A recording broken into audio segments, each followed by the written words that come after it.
Greetings, good people. What's up? What's happening? My name is Dr. Clarence, and welcome back to TV7 Live, where we get to give you all the articles and topics. Now, we are seeing this one making waves on the speculation media. What do we have? President Emmerson Mnangagwa threatens to resign. Where is this coming from, and how far true is it? And if it is true, what does this mean? In fact, let me go hypothetical. What would happen if President Emmerson Mnangagwa would resign today? Now we see here, children of Zimbabwe War Veterans Association would be writing this. They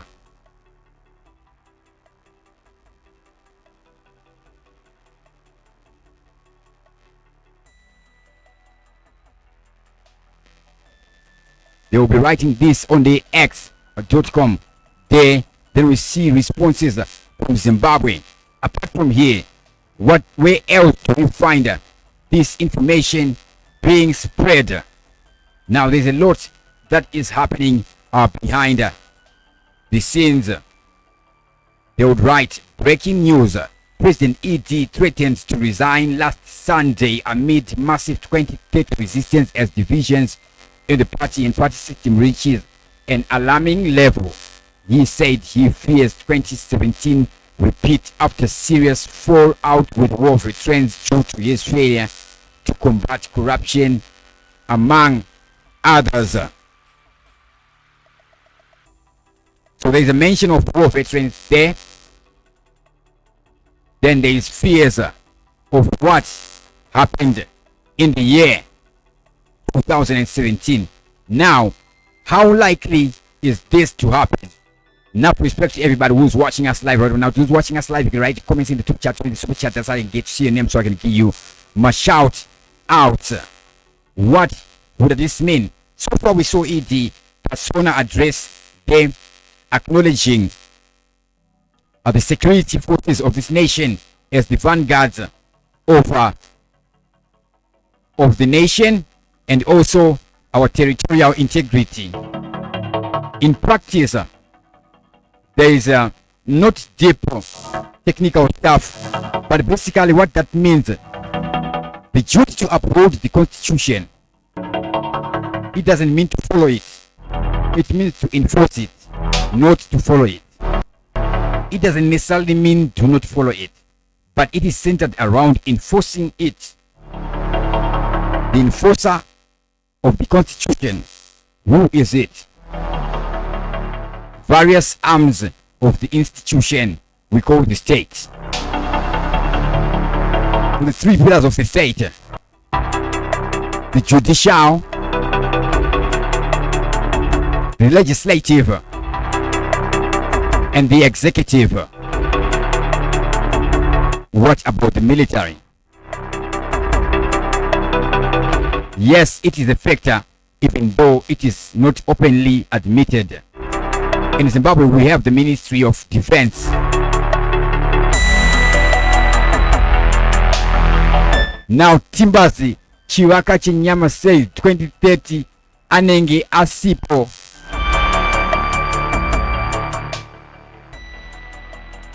Enough respect to FS Jale. Enough respect says, let him go. I am not the one holding him more. Okay. Anyways, Priscilla Chimgweme says, hi, Doc, watching from Cape Town, Zimbabwe. Now, this is what would possibly happen if ED is to resign today. If he ain't going to be staying with the 2030 agenda, he's likely to resign before his term ends, so that his successor would be consolidating power and support. It is highly likely that he will not extend his term. However, I haven't got time to look into the more than 200 statutory instruments that are being implemented here and there. One of them would be Fidelity printers or Fidelity Gold getting exempted from tax. recently. Now those are stuff we have to be looking into. Remember, the guys who go to parliament, they are members of parliament, and they are not there to be updating people what they be doing. Like as in how journalists would journal out things. This is our minute, this is what. Of course, if we're still having people who are energetic in parliament, then we would be updated, like really updated. When the days when we had people like Themba Maliswa there in the parliament, but right about now, I would just have some total dudes in there. Now, if President Emmerson Mnangagwa were to resign today, several immediate significant political change are likely to occur in Zimbabwe. Number one, what is obvious is this: succession process. According to Section 101 of the Zimbabwe Constitution, if the president would resign, the first vice president automatically assumes the presidency. This provision ensures a smooth transition of power intended to maintain stability within the government. Currently, the first vice president is Constantino Chiwenga, a former military leader who played a crucial role in Mnangagwa's rise to power following the ousting of Gabriel Mugabe in the year 2017. That is the obvious that would happen, the succession process. What else would happen? What are the implications? Power dynamics. Mnangagwa's resignation could lead to a shift in power dynamics within the ruling party. Chiwenga's ascension might consolidate military influence in politics, given his background and the fact that you don't resign from a military rank, you resign from the office, not from the rank. Number two, public reaction. The public response would vary widely. How would Zimbabweans react in such a scenario? Of course, we are the Zimbabweans, so let's react right now. We can find out in the super chat or in the comment section. Some will welcome the change in leadership due to dissatisfaction with Mnangagwa's governance. Others might fear instability reminiscent of the past political upheavals. Another important aspect to consider is this one: international relations. We see in Zimbabwe, ZANU-PF has always been careful on their Minister of Foreign Affairs and International Relations. That is where all the international politics revolved around. So that position would need somebody who is politically intelligent. Mnangagwa's departure could also affect Zimbabwe's international relations. His administration has been marked by attempts to re-engage with Western nations after years of isolation under Mugabe. A new leader may alter these diplomatic strategies. Right now we see most of the guys who would resign from the military. Where do they go? Some of them become ambassadors and they get posted in other nations. Potential for conflict. How much potential for conflict is there following this scenario, should it be happening?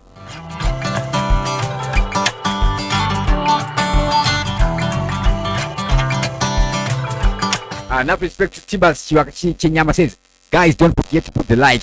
Yes, for Zimbabweans, don't forget to put the like so that the Zig value of TV7 Live won't drop down. Remember, this one is backed by you. It is not backed by any beans or gold.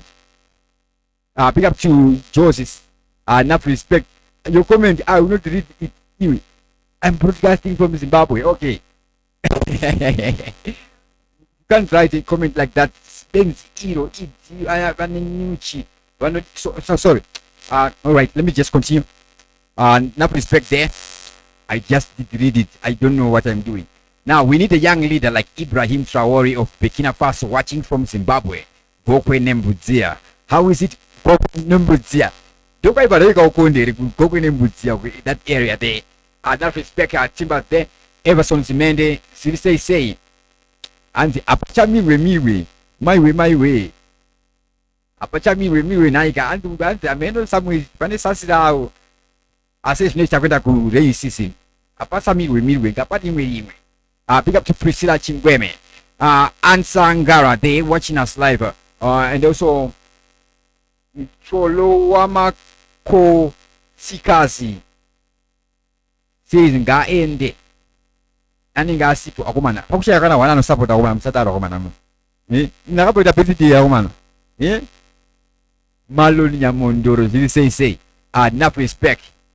Okay I'm just watching and seeing that is what we're seeing here now. Given Zimbabwe's history of political violence, political nonsense, political unrest, entitlement, factionalism, there could be concerns about potential conflicts among rival factions within ZANU-PF or between local parties if the transition is perceived as contentious. Also, the old school ZANU-PF culture, where we would see they go follow somebody and try to scrutinize whatever he be having, trying to take this and that, trying to grab from another person. Would that be happening? On that alone would give anybody fears to live office or power. So a presidential term is considered a presidential term after the president would have served more than 3 years. So if Mnangagwa were to resign before the 3 years ends, he would not have served 2 terms. It would be 1 term according to the Zimbabwe constitution. That is one thing there. So there's a strategy that he might extend the election by deharmonizing them. That is one that we see being implemented by Mugabe sometime when he harmonizes the election. I think it's around 2006. It's exactly not 2006 it's 2014 actually. 2014. Around 10 years for going backwards. 2014. That's probably the harmonization of the election that would disturb the election dates a little bit. So deharmonizing them, separating the parliamentary and the presidential, is a technique that can be used. Or him resigning and becoming the vice president can be another technique where he will come back again to run without needing to change the constitution. Should he be willing? Right now, from the willing of things, it seems the man wants to just resign and go to pick up farm and maybe do some farming.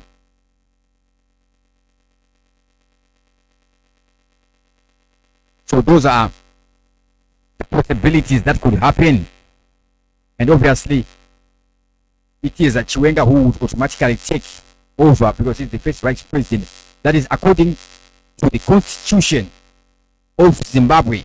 As of according to the constitution of ZANU-PF, I do not know. Because remember, we're coming from a time where ZANU-PF people here and there were talking about succession issues. It sounded as if it was not clear and ready set. But as of section 101 of the Zimbabwe constitution, it just says it as clear as any 101 would be. Now, acting period, succession 101. The new president can serve as acting president for up to 90 days while the ruling party selects a permanent successor. ZANU-PF would need to select a permanent successor within 90 days.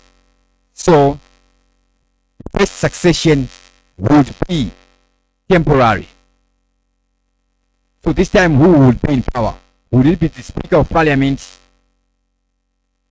It's highly likely, or not, in that when ZANU-PF just finish selecting the successor, then the successor would have been handed the stick and continue the race.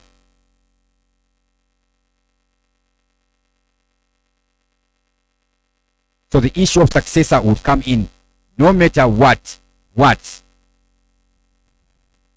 Now, what else do we have going on here in Zimbabwe? Really, there is nothing much here. It's a slow news cycle, but rather out of Zimbabwe we go over to the land of Mozambique. These guys, they'll be having elections on Wednesday. Remember the Mozambican president, the last speech he made in Zimbabwe, he said, no, I'm not going to be running again. He makes that speech, and obviously he ain't running for presidents again. So on Wednesday in Mozambique, the guys are going to be involved in the election, and President Philip Nyusi has stepped down, or is stepping down after 2 terms, and the party's presidential candidate Daniel Chapo is expected to replace him. Now